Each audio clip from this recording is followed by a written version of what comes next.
வணக்கம். இந்த ஆழமான அலசலுக்கு உங்களை வரவேற்கிறோம். இன்னைக்கு நாம நிக்கோலோ மாக்கியவெல்லியோட அந்த புகழ்பெற்ற புத்தகம் தி பிரின்ஸ் பத்தி கொஞ்சம் விரிவாக பார்க்கலாமா? ஓ, நிச்சயமா. ரொம்ப முக்கியமான புத்தகம் அது. ஆமா, கொஞ்சம் சர்ச்சைக்குரியதும் கூட.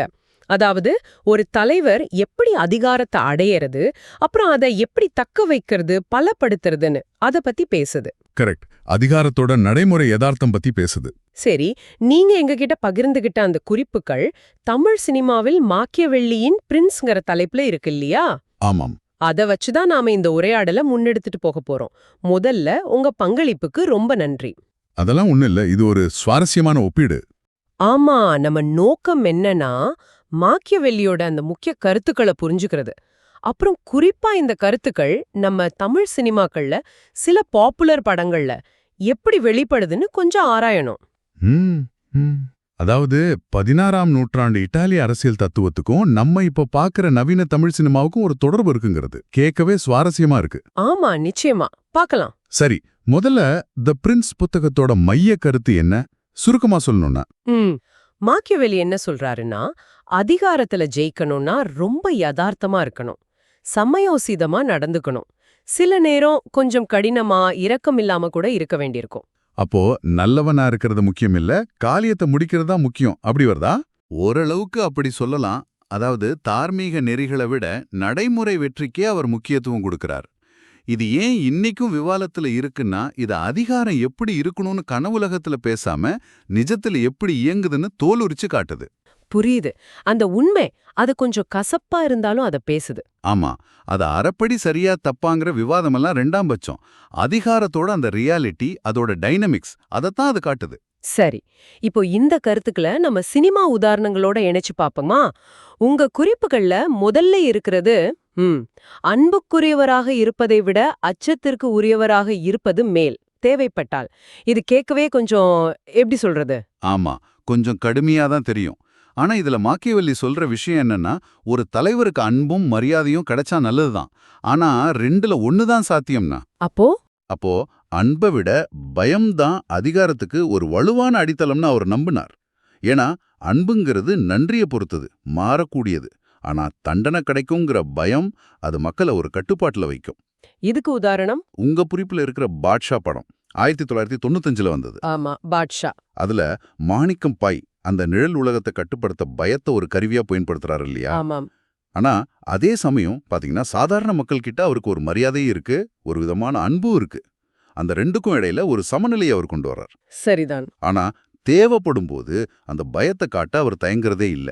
அந்த பயம்தான் அவரோட அதிகாரத்தை உறுதிப்படுத்துது.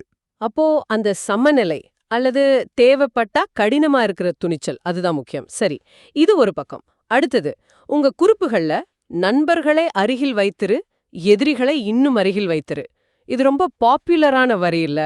ஆமா, ரொம்ப பாப்புலர் இது. இதுக்கு என்ன அர்த்தம்னா, உங்க நண்பர்களை நம்புறது மட்டும் போதாது, உங்க எதிரிகள் என்ன பண்றாங்க, எப்படி யோசிக்கிறாங்கன்னு இன்னும் அதிகமா நீங்க கவனிக்கணும். ஏன் அப்படி? ஏன்னா அவங்கள பத்தி எவ்வளவு தெரிஞ்சுக்கிறோமோ அந்த அளவுக்கு அவங்க கிட்ட இருந்து வர்ற ஆபத்துக்களை நம்மளால தடுக்க முடியும். இல்லனா சில சமயம் அவங்களே நமக்கு சாதகமா திருப்பவும் முடியும். ஓஹோ. எதிரி எங்கேயோ கண்ணுக்கு தெரியாம இருக்கிறத விட நம்ம கண்காணிப்புல பக்கத்திலே இருக்கிறது நல்லதுங்கிறது தான் கருத்து. இதுக்கு சினிமா உதாரணம்? உங்க குறிப்புல தனியொருவன் இருக்கு பாருங்க, 2015 படம். ஆமா, அருமையான படம். அதுல மித்ரன் அந்த சித்தார்த் அபிமன்யுவை எப்படி டீல் பண்றான், எதிரியா மட்டும் பார்க்காம அவனோட ஒவ்வொரு மூவியும் கவனிக்கிறான். அவனோட பலம், பலவீனம், அவனோட செயல்முறை எல்லாத்தையும் ஆழமா படிக்கிறான். ஆமா, அந்த அளவுக்கு டீப்பா போவான். அந்த நெருக்கமான கண்காணிப்பும் எதிரியை பற்றிய புரிதலும் தான் கடைசியில மித்ரனோட வெற்றிக்கு ஒரு முக்கிய காரணம். எதிராளியை எவ்வளவு ஆழமா புரிஞ்சுக்கணுங்கிறதுக்கு இது நல்ல உதாரணம். நிச்சயமா. சரி, எதிரிகளை இப்படி கவனிக்கிறது ஒரு உத்தி. அடுத்ததான் நீங்க கொடுத்திருக்கிற குறிப்பு தோற்றத்திற்கும் யதார்த்தத்திற்கும் உள்ள வேறுபாடு. அதாவது உண்மையில வேற மாதிரி இருந்தாலும் வெளி உலகுக்கு நல்லவரா காட்டிக்கிறது. இது கொஞ்சம் டபுள் கேம் மாதிரி இல்லையா? மாக்கியவெல்லியோட பார்வையில இது ஏமாத்துறது இல்ல, இது ஒரு ஒரு அரசியல் ராஜதந்திரம். ராஜதந்திரமா? ஆமா. ஏன்னா ஒரு தலைவர் எப்பவுமே தன் உண்மையான எண்ணங்களை, திட்டங்களை அப்படியே வெளிசொல்ல முடியாது. சில சமயம் கடினமான முடிவுகளை எடுக்கணும். அது மக்களுக்கு அப்போதைக்கு பிடிக்காம போகலாம். அப்படிப்பட்ட நேரத்துல மக்களோட ஆதரவை பெறவும், அதிகாரத்தை தக்க வைக்கவும் வெளி உலகுக்கு ஒரு நல்ல இமேஜை மெயின்டைன் பண்ண வேண்டியிருக்கு. இதுக்கு உதாரணம் விக்ரம் வேதா படம் 2017ல வந்தது. அதுல வேதா கதாபாத்திரம் இருக்கா? ஆமா, விஜய் சேதுபதி. அவர் பேசும்போது பாருங்க, தத்துவம் நியாயம்னு ஒரு தார்மீக முகமுடியோட பேசுற மாதிரி இருக்கும். ஆனா அவரோட செயல்கள் முழுக்க முழுக்க பிராக்டிக்கலா இருக்கும். சில சமயம் சட்டத்தோட எல்லையை தொட்டு பார்க்குற மாதிரி இருக்கும். ஆமா, அந்த கதைகள் சொல்றதுலே அது தெரியும். கரெக்ட். அந்த தோற்றம் வேற, யதார்த்தம் வேறங்கிறத ரொம்ப கிளவரா பயன்படுத்துறதுக்கு வேதா ஒரு நல்ல உதாரணம். அந்த இருண்மை தான் அந்த கேரக்டரோட ஈர்ப்பே. நீங்க சொல்றது சரிதான். சரி, அப்போ தோற்றத்தை பராமரிக்கிறது, எதிரிகளை கண்காணிக்கிறது இதெல்லாம் ஓகே. ஆனா ஆபத்து வரதுக்கு முன்னாடியே அதை எப்படி கணிக்கிறது? உங்க அடுத்த குறிப்பு அத பத்தி தானே. அச்சுறுத்தல்களை முன்கூட்டியே கணித்தல். இது எப்படி சாத்தியம்? இதுக்கு தொடர்ச்சியான ஒரு விழிப்புணர்வு வேணும். ஒரு தொலைநோக்கு பார்வை அவசியம். விழிப்புணர்வா? ஆமா. அதாவது தன்னை சுத்தி என்ன நடக்குது, யார்கிட்ட இருந்து என்ன மாதிரி சவால் வரலாம், எங்க துரோகம் நடக்க வாய்ப்பு இருக்குன்னு ஒரு தலைவர் எப்போதுமே ஒரு கணிப்போட இருக்கணும். பிரச்சனை வந்ததுக்கு அப்புறம் சரி பண்றதை விட, அது வர்றதுக்கான அறிகுறியை ஆரம்பத்திலே கண்டுபிடிச்சு தடுக்கிறது, இல்லனா அதை எதிர்கொள்ள தயாரா இருக்கிறது, அதுதான் புத்திசாலித்தனம். இதுக்கு உதாரணம்? உங்க குறிப்புல இருக்கிற அயன் படம் 2009ல வந்தது. அதுல தேவா கேரக்டர் சூர்யா ஆமா, நல்லா இருக்கும். தன்னோட போட்டியாளர் கமலேஷ் மாதிரி ஆட்களோட ஒவ்வொரு அசைவையும் முன்கூட்டியே யோகிச்சு அவங்களுக்கு எப்படி பொறி வைக்கிறாருன்னு பாருங்க. இதுக்கு வெறும் பலம் மட்டும் பத்தாது, நல்ல மூளை வேணும், திட்டமிடல் வேணும். ஆமா, அதுல நிறைய அந்த மாதிரி காட்சிகள் வரும்.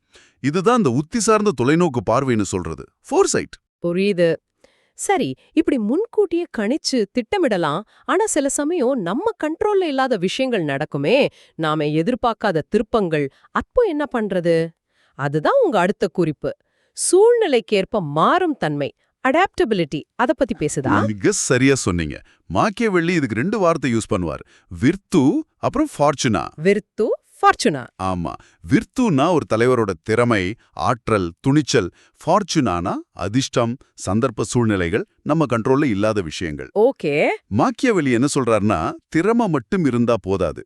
இந்த மாறி வரும் சூழ்நிலைகளுக்கு ஃபார்ச்சுனை ஏத்த மாதிரி தன்னை மாத்திக்கிற அந்த நெகிழ்வுத்தன்மையும் அடாப்டபிலிட்டியும் ஒரு தலைவருக்கு ரொம்ப முக்கியம். பிடிவாதமா இல்லாமா? ஆமா, ஒரே கொள்கையில நிக்காம தேவைப்பட்டா உத்திகளை மாத்தணும், சில சமயம் கூட்டணிகளை கூட மாத்திக்கொள்ள தயாரா இருக்கணும். அப்பதான் நிலையற்ற காலங்கள்ல தாக்கு பிடிக்க முடியும். இதுக்கு உதாரணம் ரொம்ப பவர்ஃபுல்லா இருக்கும் போல இருக்கே.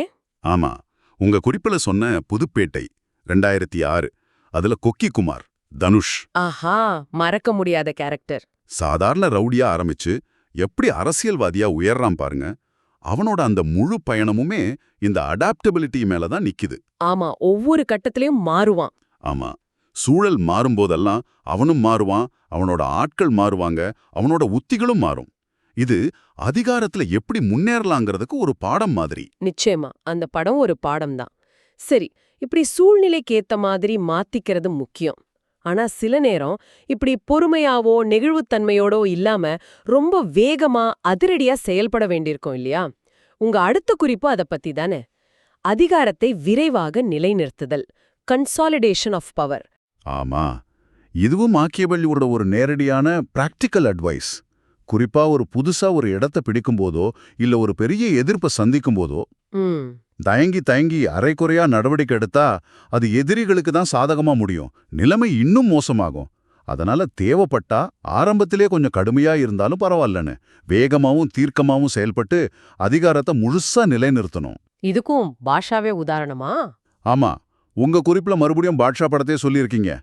மாணிக்கம் திரும்ப பாட்ஷாவா மாறினதுக்கு அப்புறம் அவரோட எதிரிகளை அவர் எப்படி கையாள்றார். ரொம்ப அதிரடியா இருக்கும்.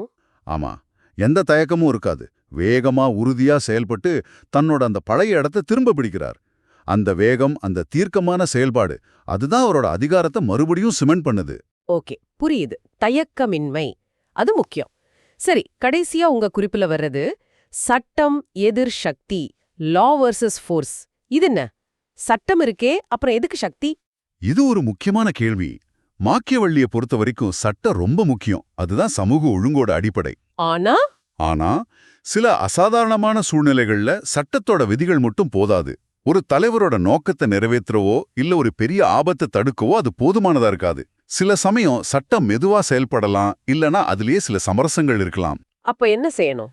அப்படிப்பட்ட நேரங்கள்ல ஒரு தலைவர் தன்னோட இலக்கை அடையவும் ஒழுங்க நிலைநாட்டவும் சில சமயம் சட்டத்துக்கு வெளியே போய் சக்தியை பயன்படுத்த வேண்டியிருக்குன்னு மாக்கியவெள்ளி சொல்றார். இதுக்கு நம்ம உதாரணம் கைதி 2019ல வந்த படம். அதுல தில்லி கேரக்டர் கார்த்தி. ஆமா, கைதி. ஒரு பெரிய ஆபத்து நெருங்குது. போலீஸ் சிஸ்டம் ஒரு கட்டத்துல செயல்பட முடியாம போகுது. அப்போ தில்லி என்ன பண்றார்? ஆமா, அவரே களத்துல இறங்கிடுவாரு.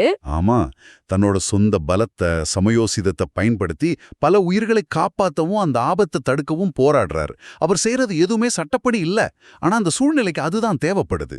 ஆமா. இது அந்த தேவைக்கும் சட்டத்துக்கும் இடையில எப்பவுமே இருக்கிற ஒரு இழுபறியை காட்டுது.